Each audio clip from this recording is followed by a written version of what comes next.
खा लिया। वो पहले नहीं खाया, उसका मतलब आपको सबूत बता सकता है? पहले यीशु के साथ 3.5 साल रहा, तब वो नहीं खाया था, उसका सबूत आप बता सकता है? हैं पतरस। हाँ, अच्छा बोला आप लोग। पतरस 3.5 साल रहकर ये सारे वचन सुना है, लेकिन वो किधर में था? उनका बुद्धि में। लेकिन वो 10वां दिन में क्या हो गया? पवित्र आत्मा का आग आ गया, उन्होंने उसको खा लिया, पतरस बदल गया। वही पतरस खड़ा होकर बोल रहा है, तुमने यीशु को क्या कर दिया? क्रूस पर चढ़ाया। क्या इसके बीच में कोई बाइबल क्लास हुआ था? यीशु तो चले गए हैं, पतरस को बदलने के लिए कोई बाइबल क्लास था? नहीं। पतरस सीखा हुआ वही वचन, वो वचन में इतना ताकत उनको मालूम नहीं, डर था, बुद्धि में था उनका पूरा। लेकिन जब पेंतकोस्त के दिन में उसको पका कर खा गया तो पतरस बदल गया। पतरस खड़ा होकर बोला, तुमने। तो इसी मुताबिक मैं आप लोगों से विनती करता हूं, इन दिनों में ये 3-4 दिन आप इधर है, प्रभु के सामने बैठकर जो सीखा हुआ वचन को, प्रभु वो मेरा ताकत बने, वो मेरा ताकत बने। ऐसा हर रोज मैं इतना समय नहीं लेंगे, तो इसलिए नया वचन सिखाने के लिए नहीं, हम मिलकर की तरफ बड़ा किचन खोल रहा है। प्रभु ने बाइबल क्लास का बड़ा क्या खोया, किचन के लिए क्या बोलता है? रसोई घर को है। तो क्या एक क्या कर रहा है? पकाकर खा रहा है। पवित्र आत्मा है रसोई घर का पूरा। कोई आपको पैसा लाने की जरूरत नहीं, स्वर्ग का परमेश्वर पूरा जितना गैस चाहिए इधर इकट्ठा करके इस शेड के अंदर रखा हुआ है। ठीक है ना? जितना गैस चाहिए, जितना सबका सब अपना स्टोव में क्या कर दो, गैस भर दो। गैस भरकर इधर ही बैठकर क्या करो? पका कर खाओ। पका कर खा के हम जाए तो फिर आपका शक सवाल बाकी वगैरह सब दूर हो गए, हम प्रेम से भर जाएंगे और प्रभु में आगे बढ़ेंगे। आमीन। आइए वचन के पहले 2 मिनट प्रार्थना करते हैं। प्यारे प्रभु, तेरा वचन समझने के लिए हमको मदद कर। जो हमने सीखा हुआ वचन को अच्छी तरह समझने के लिए कृपा दे, यीशु के नाम, आमीन। आइए हम सबसे पहले हमारा पिता के साथ का संबंध हम शुरू करेंगे। पहला इतिहास 29:10, फर्स्ट क्रॉनिकल 29:10। पहला इतिहास 29:10, फर्स्ट क्रॉनिकल 29:10। तब दाऊद ने सारी सभा के सम्मुख यहोवा का धन्यवाद किया और दाऊद ने कहा, हे यहोवा, हे हमारे मूल पुरुष इस्राएल के परमेश्वर, अनादिकाल से अनंत काल तक तू धन्य है। और एक बार पढ़े। तब दाऊद ने सारी सभा के सम्मुख यहोवा का धन्यवाद किया और दाऊद ने कहा, हे यहोवा, हे हमारे मूल पुरुष इस्राएल के परमेश्वर, अनादिकाल से अनंत काल तक तू धन्य है। उधर में पंजाबी भाषा में भी थोड़ा सा पढ़े। मूल पुरुष लिखा है। इसलिए दाऊद ने सारी सभा दे के यहोवा का धन्यवाद किया और दाऊद ने आख्या, हे यहोवा साडे पिता। साडे पिता वो पंजाबी में, हिंदी में नहीं है। मूल पुरुष के लिखो हिंदी में, हिंदी का बाइबल में आप लिखो। तेलुगु में और फादर इज देयर है, तेलुगु बाइबल में చూడండి చదవండి।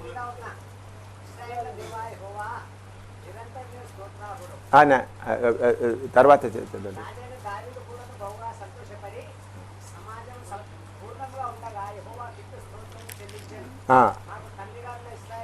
తండ్రి గారు నాన్న इस्राएल। हिंदी में मूल पुरुष, हिंदी में लिखो। हिंदी में आपका बाइबल में वो है। क्या लिखना है आपने? हमारा पिता लिखो, आपका बाइबल में लिखो। मूल पुरुष का जगह में क्या लिखो? हमारे पिता, our father. Our father. Bible में लिखे, तेलुगु में भी है, पंजाबी में भी है।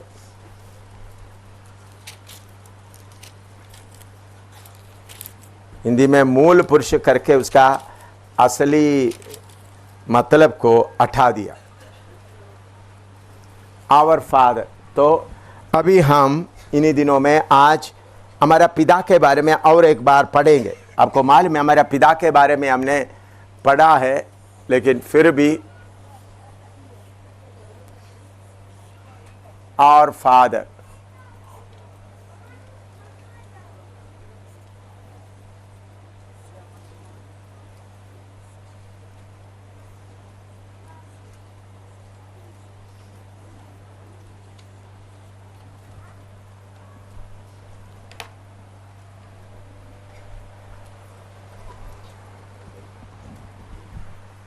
आवर फादर, हमारा पिता।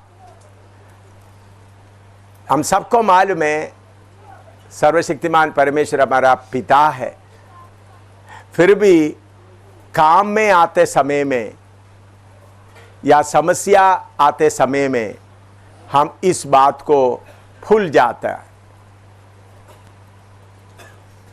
दाऊद बोलता है हमारा पिता, लेकिन हम दाऊद के बारे में और दाऊद और हमारे बारे में हम समझते समय में दाऊद को परमेश्वर के घर में जन्म लेने का सौभाग्य नहीं मिला था। दाऊद से हम काफी आगे आकर परमेश्वर के घर में पैदा होने का सौभाग्य हमको मिला। दाऊद परमेश्वर के घर में पैदा नहीं हुआ था। सारे लोग परमेश्वर को पिता करके बुलाते, उसके साथ में दाऊद भी परमेश्वर को पिता करके बुलाते, थोड़ा ज्यादा विश्वास करते हुए। लेकिन दाऊद से बहुत आगे आकर हमको उनके घर में जन्म लेने का सौभाग्य मिला है। इसलिए दाऊद बोलता है, लिखे इतना, ये बात इतना लिखे, फिर आगे नेक्स्ट मैं बताता हूं। अभी यूहन्ना 20 का 17 पढ़िएगा। यूहन्ना 20 का 17, जॉन 20:17, जॉन 20:17, यूहन्ना 20 का 17। यीशु ने उससे कहा, मुझे मत छू, क्योंकि मैं अब तक पिता के पास ऊपर नहीं गया, परंतु मेरे भाइयों के पास जाकर उनसे कह दे कि मैं अपने पिता और तुम्हारे पिता और अपने परमेश्वर और तुम्हारे परमेश्वर के पास ऊपर जाता हूँ। हाँ, इधर में प्रभु यीशु मसीह चेलों के, मरियम उनको छूने के लिए आया, तब प्रभु यीशु मसीह बोलते हैं, मुझे नहीं चुना, मैं मेरे पिता और तुम्हारे पिता के पास में जाता हूं। तो प्रभु यीशु मसीह आकर सर्वशक्तिमान परमेश्वर को पिता के तौर पर प्रकट किया। उसके पहले मूसा के द्वारा परमेश्वर के बारे में सर्वशक्तिमान परमेश्वर अलग अलग अब्राहम के द्वारा प्रकट हुआ, लेकिन यीशु मसीह आकर सर्वशक्तिमान परमेश्वर और हमारे बीच का संबंध को पिता पुत्र का संबंध में लेके आए। हम सर्वशक्तिमान परमेश्वर से डरते हैं, प्रार्थना करते हैं, लेकिन ये बात समझना वो कौन है? हमारा पिता, हमारा पिता करके समझना। यीशु मसीह पिता परमेश्वर को पिता के तौर पर प्रकट किया। तुम्हारा पिता और मेरा पिता के पास। हाँ, लिखो, परमेश्वर हमारा पिता कैसा बना? वो सबका सृजनहार है, सबका सृष्टिकर्ता है। उस तरह से वो हमारा भी पिता है, लेकिन हमको उससे बढ़कर और एक कदम आगे आने का सौभाग्य मिला है। और एफएसी 2:19 पढ़िएगा। हम उससे आगे एक कदम और आकर एफेसी 2:19, इसलिए तुम एफेशियंस 2:19, एफेशियंस 2:19। इसलिए तुम अब विदेशी और मुसाफिर नहीं रहे, परंतु पवित्र लोगों के संगी स्वदेशी और परमेश्वर के घराने के हो गए। परमेश्वर के घराने के हो गए। हमारा धर्म परिवर्तन नहीं हुआ, हम परमेश्वर के घर में आया। अभी हमारे ऊपर लोग दोष लगाता है, हिंदुओं से, मुसलमानों से, सिख से लोगों को धर्म परिवर्तन करते हैं। तो आपने उनको बोलना, देखो हम किसी को धर्म परिवर्तन नहीं करते, चाहे ईसाई हो, चाहे मुसलमान हो, हिंदू हो, उनको परमेश्वर के घर में प्रवेश करने का सौभाग्य देता है। पिता के घर में, परमेश्वर के घर में। हम असली में लोगों को किधर ले आता है? पिता के घर में ले आता है। ये आपने बोलना लोगों को, हम किसी का धर्म परिवर्तन नहीं करते हैं, लोगों को पिता के घर में ले आता है, पिता के घर में ले आता है। लिखो, पिता के घर में हम कैसा आए आपको मालूम है, फिर भी और एक बार वो बात को याद दिलाना। पहला पत्रुस 1:23, 1 पीटर 1:23, पहला पत्रुस 1:23। क्योंकि तुमने नाशवान नहीं पर अविनाशी बीज से परमेश्वर के जीवते और सदा ठहरने वाले वचन के द्वारा नया जन्म पाया है। हाँ, परमेश्वर के घर में वैसा हम नहीं आया, बल्कि परमेश्वर के घर में हम जन्म लिया। हमको परमेश्वर के घर में जन्म लेने का सौभाग्य मिला। देखिए, अभी प्रभु का दास जैकब, इनका बेटी इधर खड़ी है। जैकब उनका बाप है। ये बेटी कैसा उनके घर में आया?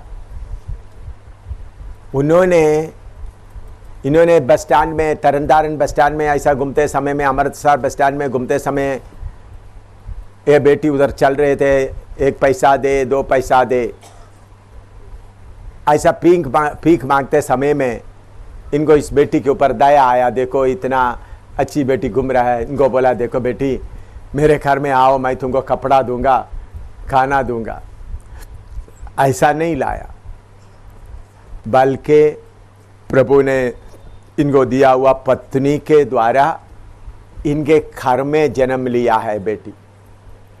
इसलिए इतना भीड़ के बीच में मैं बोलते समय में वह हाथ खड़ा कर और खड़ी हो गई। उनको कोई शक नहीं पड़ा, क्योंकि छोटी लड़की है। मैंने जैकब का नाम लिया तो उनको मालूम हो रहा है मेरा पापा का नाम आ रहा है। इतने अनजान हैं, इतने, देखो कितना उम्र है इनको देखने से। जैकब से पैदा हुआ करके वो बात उनका मन में अच्छी तरह बैठे।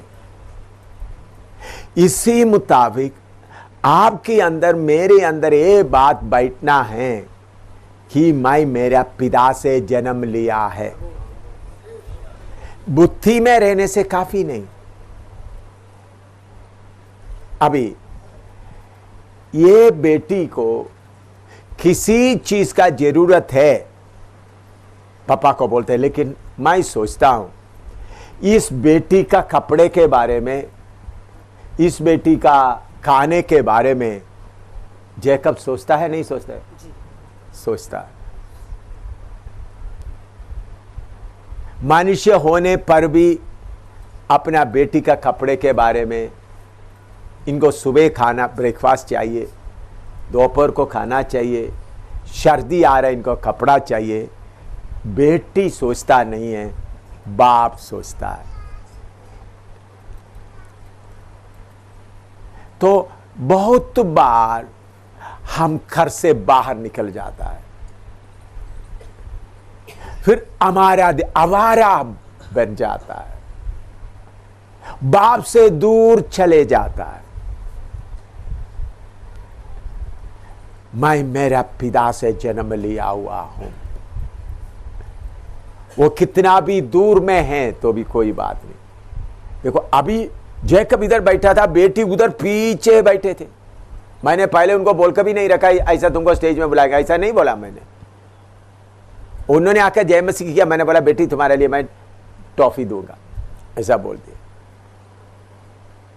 तो इतना दूर बैठने पर भी मेरा पिता का नाम ले रहा है, ये बेटी को एहसास होता है। तो इसी मुताबिक स्वर्ग का परमेश्वर मेरा पिता करके सोचना, ये है मेरे प्यारो हमके मिला हुआ सबसे बड़ा आशीष।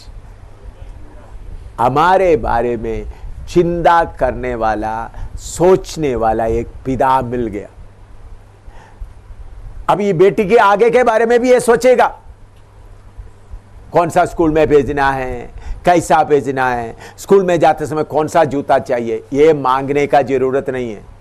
ये नहीं बोलते पापा तो मैं इतना उम्र हो गया, मुझे स्कूल में भेजता है नहीं भेजता है। ये बोलने के पहले पापा सोचता है। तो हमारे बारे में सोचने वाला, चिंता करने वाला एक पिता है। हम उनके घर में जन्म लिया है, ये बात हमारे दिल के अंदर अच्छी तरह बैठे रहना। अभी रोमी 8 का 15-16 पढ़िएगा। रोमी 8 का 15-16, रोमन्स 8:15 and 16।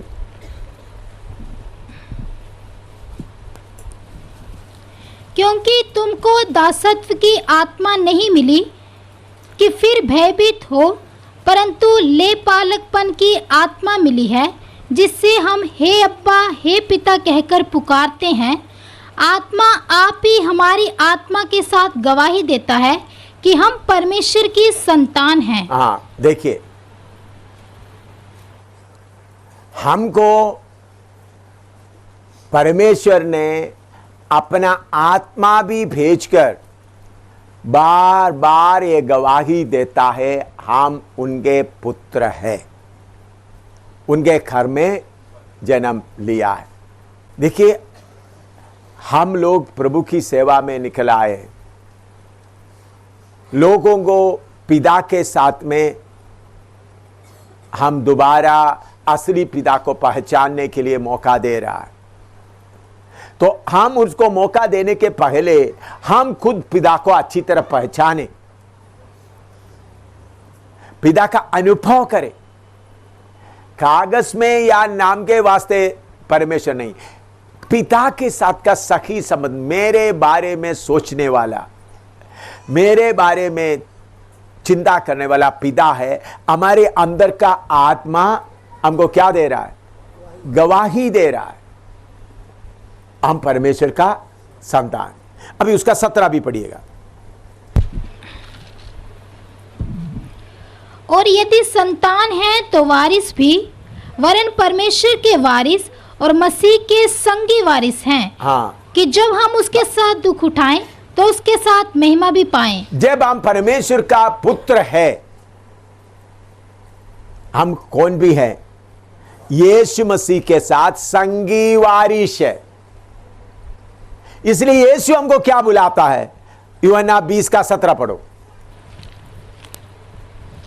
यीशु हमको क्या बुलाता है? जॉन 20:17। यीशु ने उससे कहा, मुझे मत छू, क्योंकि मैं अब तक पिता के पास ऊपर नहीं गया, परंतु मेरे भाइयों के पास जाकर मेरे भाई, माय ब्रदर्स। यीशु बोलता है मैं तुम्हारा बड़ा भाई हूं, तुम मेरा छोटा भाई है। पिता हमको पुत्र के तौर पर स्वीकार किया है। उन्होंने हमको अपना घर में, उनका घर में जन्म लेने का सौभाग्य दिया। उसके बाद पवित्र आत्मा भेजकर हमको ये अंदर गवाही दे रहा है हम परमेश्वर का संतान। प्रभु यीशु मसीह भी हमको कैसा बुला रहा है? भाइयों। हमारा रिश्ता कितना नजदीक है, कितना पक्का है। बहुत बार ये बातों को हमारे अंदर अच्छी तरह जाने नहीं दे रहा है, इस कारण हम परेशान हो रहा है।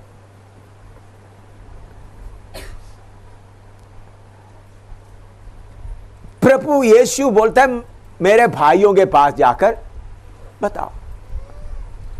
उनको आराम से बोल सकता था ना, मेरे चेलों के पास जाकर बताओ, बोल सकता था, नहीं सकता था। लेकिन चेले वचन सुन के बाद में क्या बन गया? भाई बन गया। वचन उसके अंदर आ गया तो चेले क्या बन गया? भाई बन